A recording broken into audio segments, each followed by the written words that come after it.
Movies about the internet, social media stars on this pop-up app game.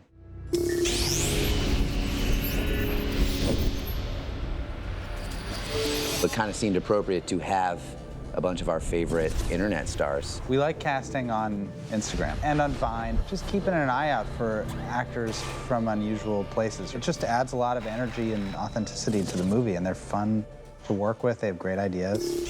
Fat Jew. He plays a tattoo artist. He's hilarious. A lot of people don't realize he's a great comedian, and comedians make great actors. We had fun with the Fat Jew. We got the Fat Jew. He tattooed me, and him and Dave were ad-libbing in that scene about what my tattoo was, and I was trying to seem scared, but they both kept making me laugh and coming up with really mean and disgusting tattoo options. This is the greatest portrait of me on horseback that I've ever done. I'm not kidding. What? He's kidding. Ariel Vandenberg, who's my favorite Viner, has a terrific cameo as a snobby sales lady at Bergdorf. Please don't undress the mannequin. Casey Neistat has a cameo as a player. This is dumb. Eric D'Alessandro, who's sort of known online for doing really great rapper impressions. He plays the hype boy, the head of the cheer squad at the Staten Island High School. Chloe Wise, incredible internet artist. She eats dog food in the movie, for real. We're so gross. This is so gross. Very few people you can call and ask to do that. We literally met her on the internet and just emailed her. What are you doing tonight? You want to film a dare? Oh my God, this is so messed up. It won't feel like the internet if it doesn't have a bunch of real people in it. Yeah.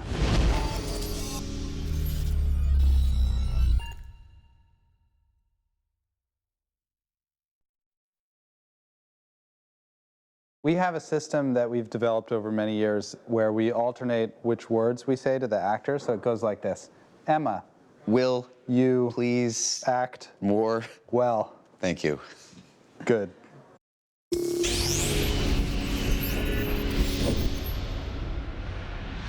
I was excited to join this project for a few reasons. The first being the directors, Henry Joost and Ariel Schulman, who are best known for the Catfish documentary and a couple of the Paranormal Activity movies. They bring a sense of cool to the movie. Touching the screen is getting the camera lens to flip from reverse to forward. Okay. They approach everything from a different angle than what you would expect.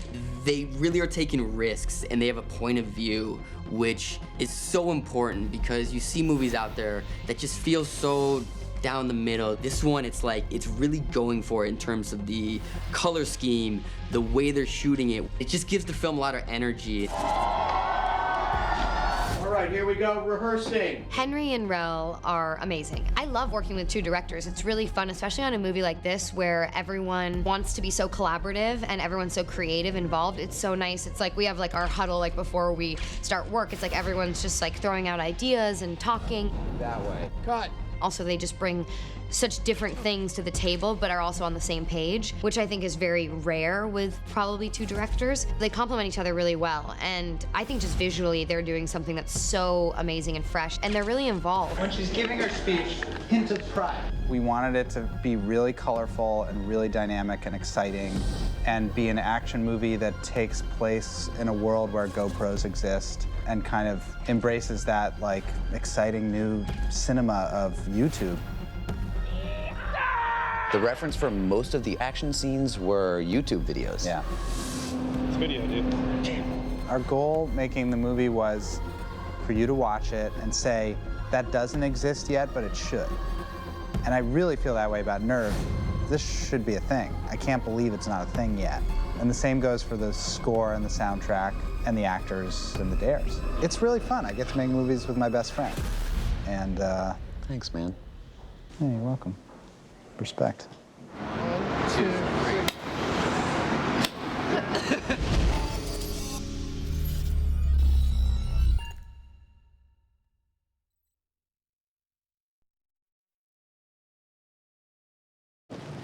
I was hoping you'd come.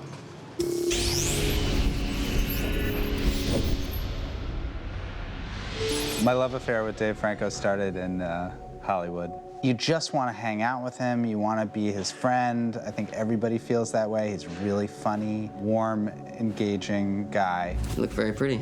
Thanks, so do you. He's just up for anything, and he really is a soldier for the movie and just wants it to be great. And if that means walking out on a crane or learning how to ride a motorcycle, he's game.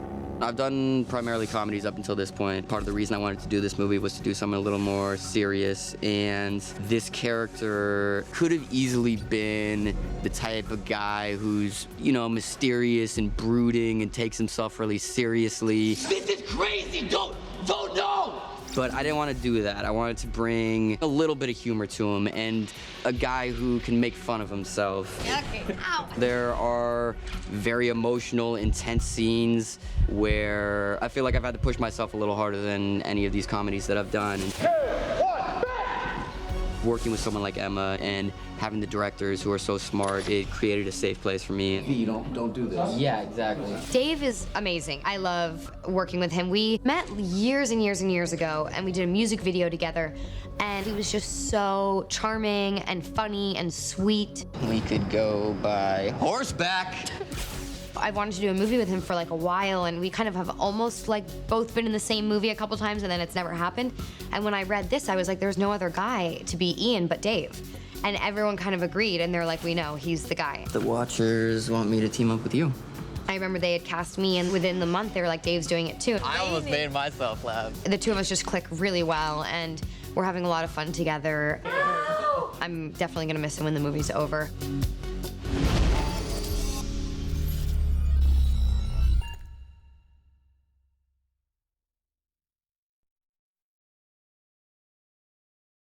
Your name's V? Short for Venus.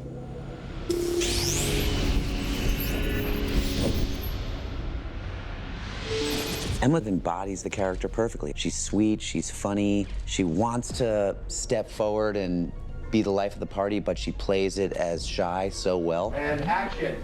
But once she starts getting a little momentum and a little confidence, she's like a spunky little action star. She's so beautiful, it's fun to point a camera at her.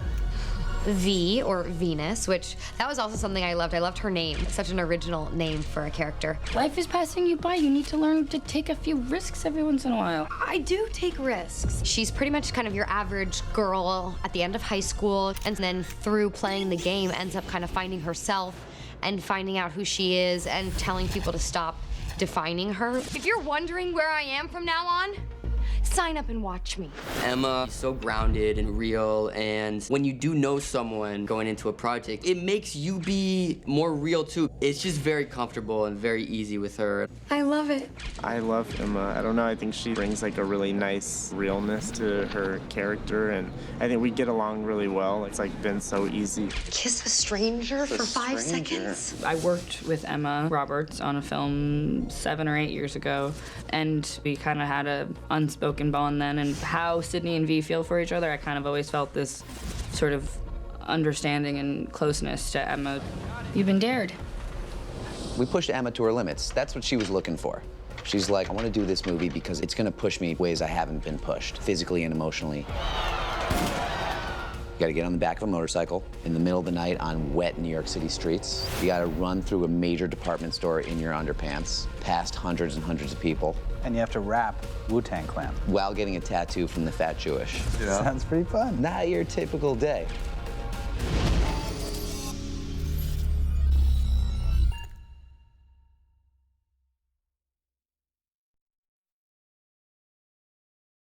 What you doing?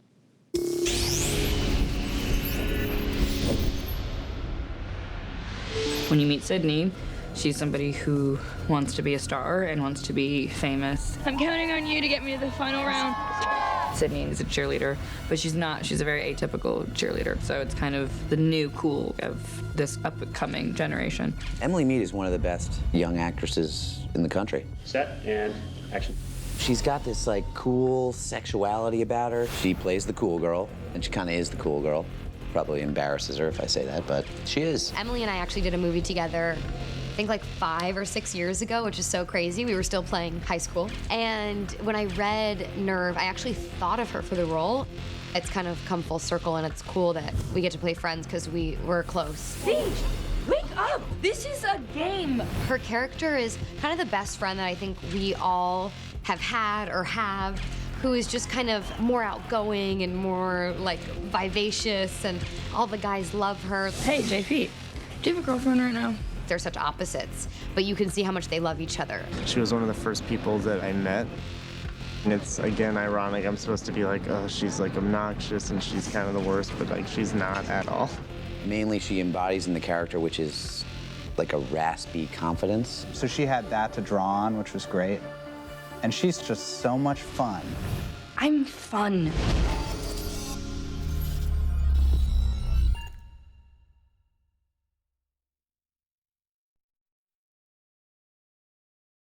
I play Tommy.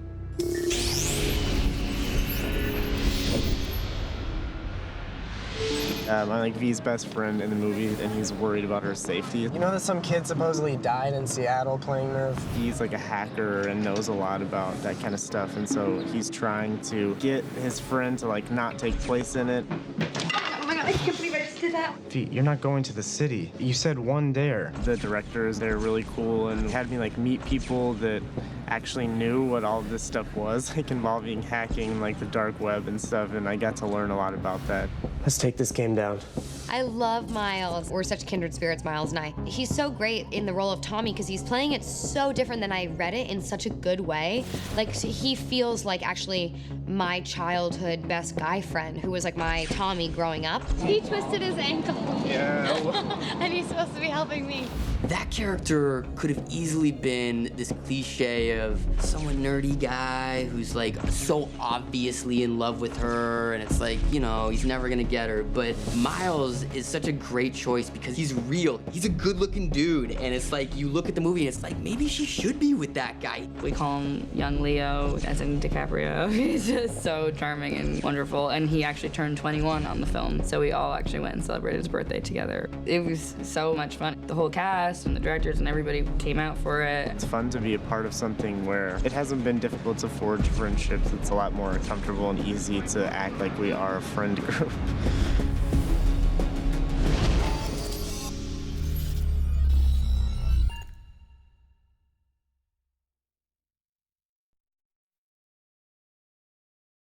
Coulson, aka Machine Gun Kelly.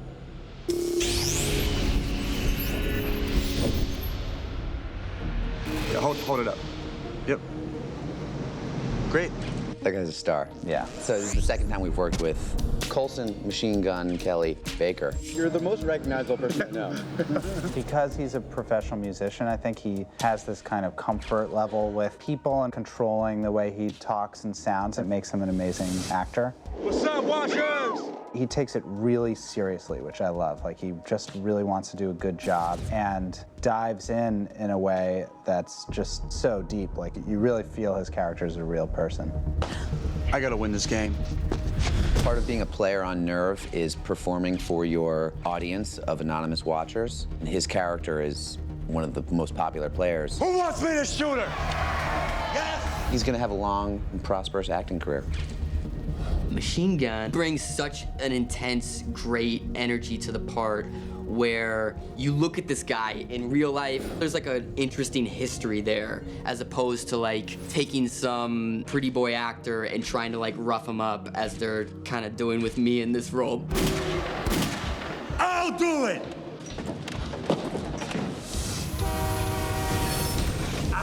He's really good at playing this dark figure, and I find that funny on every movie. I feel like whoever plays the bitch or the bad guy is always like the nicest person on set. In the movie, they make him this like tall, tattooed, like menacing figure, and then he's like, hello, how are you? And like gives you a big hug every day. I think people are gonna walk away having fun watching him do his thing.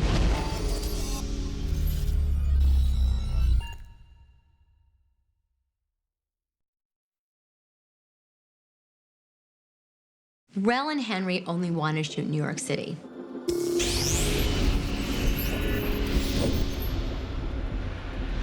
Shooting in New York is a thrill. It would have been so inferior to shoot the movie anywhere else. I'm tired of watching movies that are supposed to take place in New York not shot in New York. In New York, you can make spontaneous decisions and suddenly shoot 180 or shoot on a fisheye lens. Some of the locations we got to shoot in have just been so amazing. We got to shoot in Bergdorf Goodman, and then we were shooting driving through Times Square on the motorcycle. I think you really do feel the energy of the city. It just feels so raw and real. That's what people love about New York in general. It's already like a technologically advanced city. All of it just ties in really well. It's like very much it's the city that never sleeps. And I feel like Nerve is the game that never sleeps. My favorite part about making the movie was getting to shoot in our hometown and all these cool places we've been looking at since we were kids. It would have been a completely different movie if we didn't shoot in New York.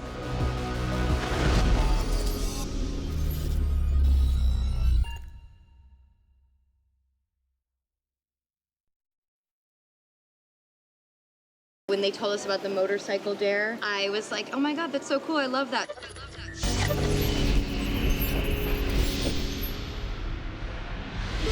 Get to 60 miles per hour. Blindfolded? Please, I need you.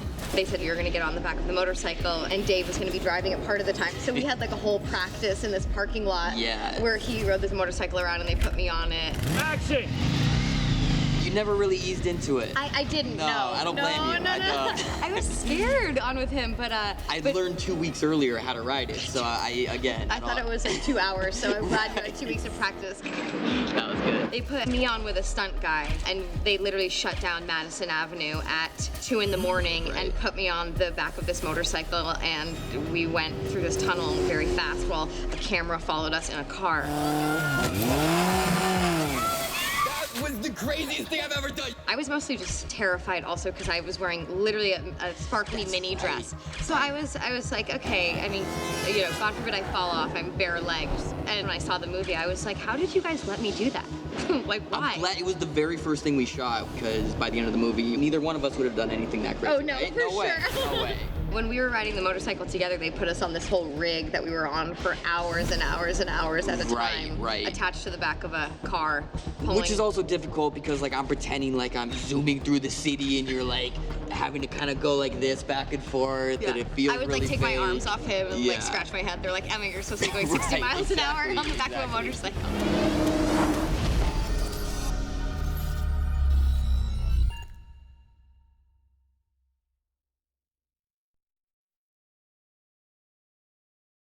Hang with one hand.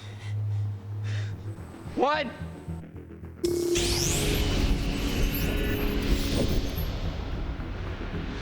We did that on green screen. We brought in a crane arm, greened out the floor, greened out the entire area, and they were probably about 18 feet off the ground there.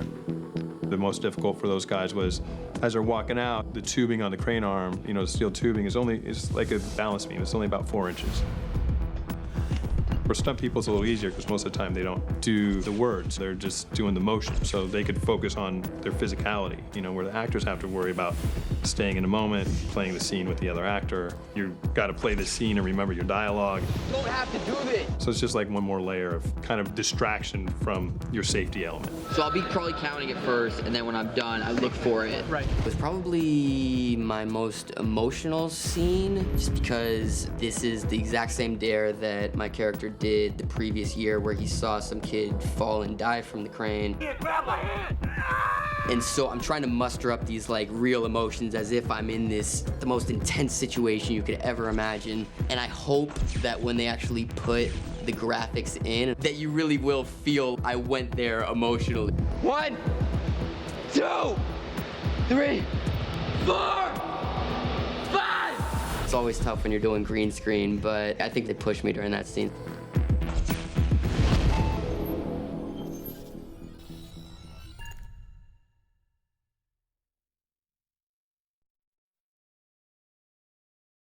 We ran through Bergdorf's in our bra and underwear. Well, Dave not in his bra.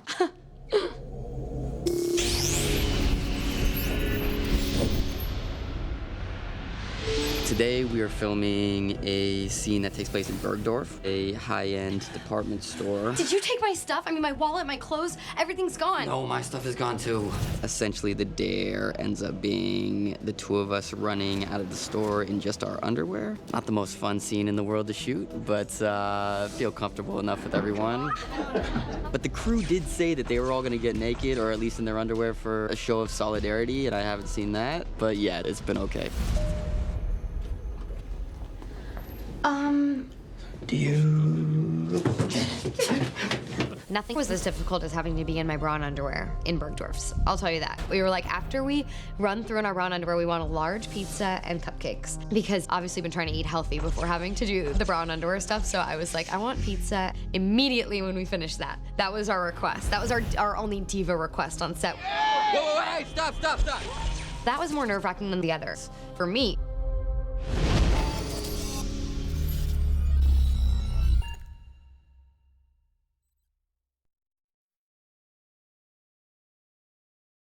we put Emily Mead and Emma Roberts on a ladder between two really tall buildings.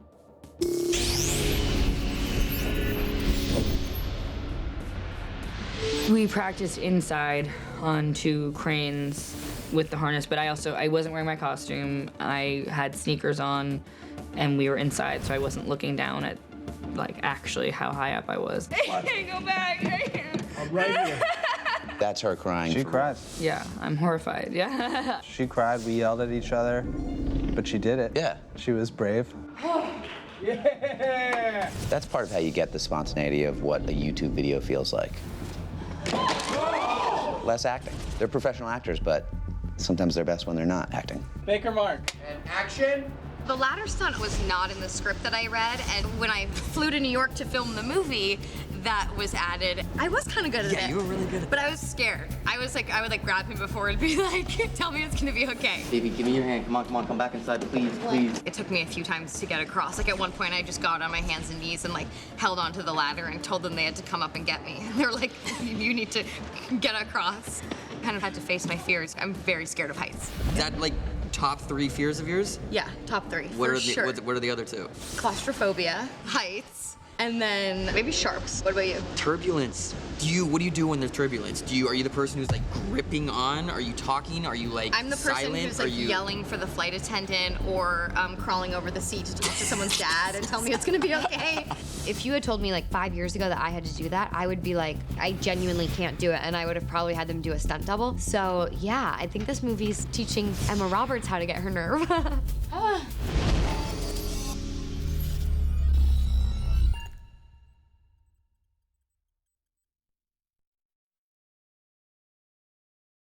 I was pulling pranks on people in Times Square.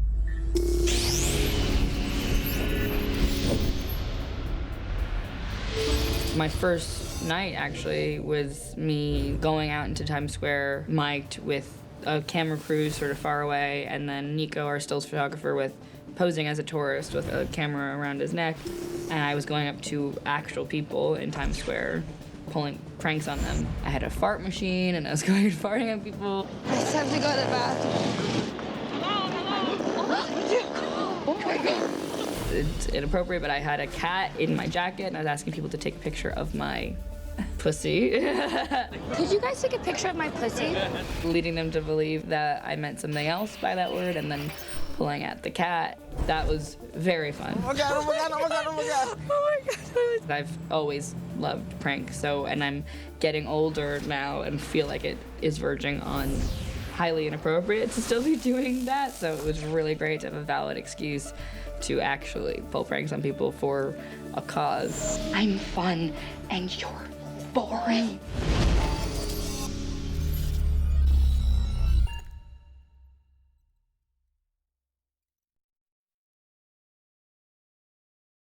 When I have to serenade Emma's character, that's probably the scene I was most anxious about, just because I don't have the best singing voice.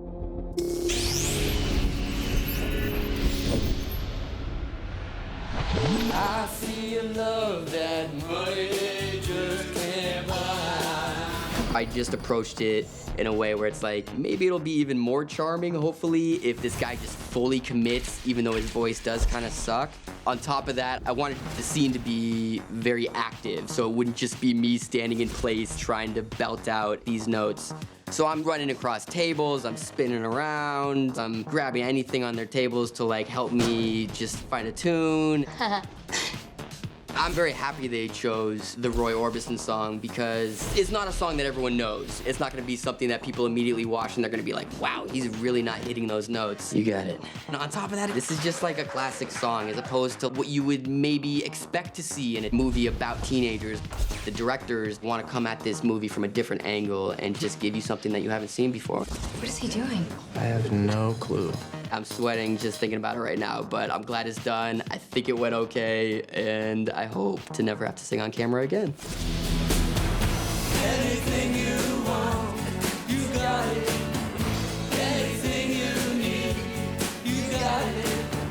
Anything at all, you got it. You got it.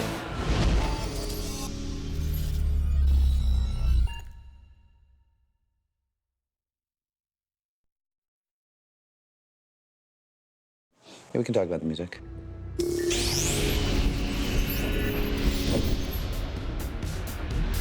The soundtrack is rad. We had help from probably the best music supervisor in the biz, Randy Poster. And soundtrack is wild and rebellious. Music is so important in a movie, and what I love about their choices for this movie is that they're really great songs, but they're not things that you've heard before.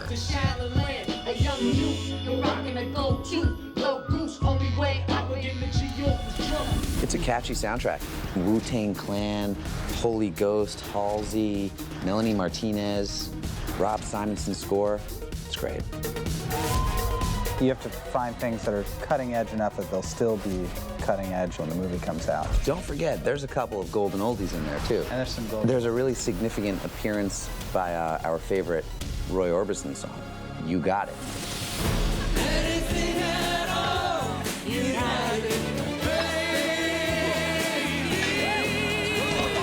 You got it.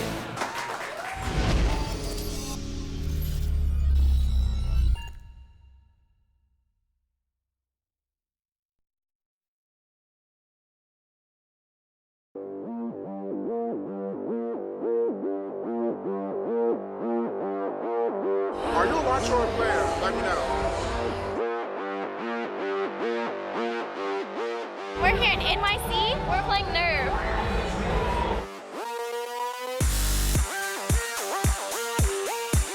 Hey guys, we are at the Governor's Ball Music Festival and we are all playing Nerve today. We're gonna do some dares. Alright, watch it. Check this out.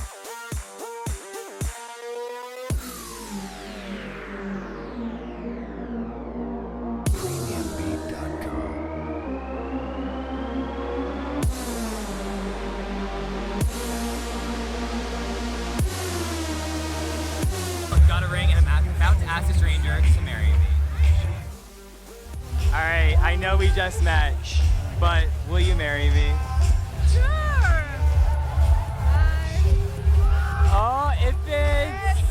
Woo! I learned to cheer, now I gotta do it in public, so we'll see how it goes. Hey guys, Nerve just dared me to go serenade some girls. I need the money. Let's do this. Fly me to the moon. Let me play among the stars.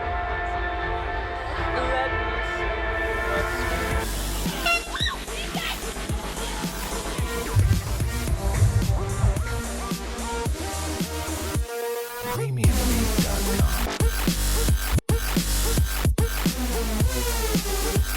Nerve app just dared me to dance on their table for $200. I got this.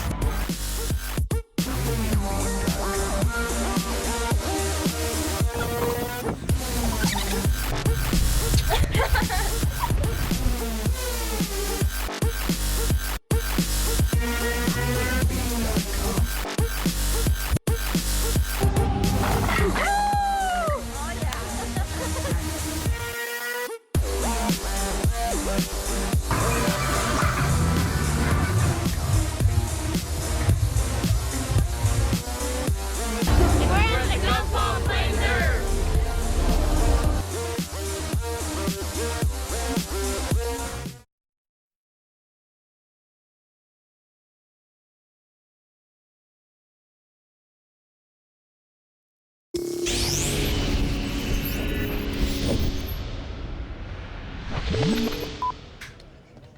guys. This example, take one. Mark. I want Mark. Ready and background, action. I don't know if I can do this. Don't worry, we'll find something that you like. Somewhere in here. No. No clowns, no Spider with a keyhole? no spiders. Okay. I mean, no snakes, no fire-breathing dragons, please, no daggers. Panther inside a tornado? No? Yes? What about like a tramp stamp of like a huge fedora? I don't hate that. I'm kidding. Okay, look. Got a better idea. Here we go. You're gonna draw that? Be quiet. No, I gotta let me concentrate. Back off. Okay. Can you do something like this, but less shitty? Yes. Yeah? You guys, come on. You have to tell me what it is. You have to trust me. And me. And their beard. Trust us. Don't listen to... You have to believe me. He's the best at what he does. I promise. I'm an artist. I'm basically Da Vinci. I'm Da Vinci. Look Leonardo. past all this, okay?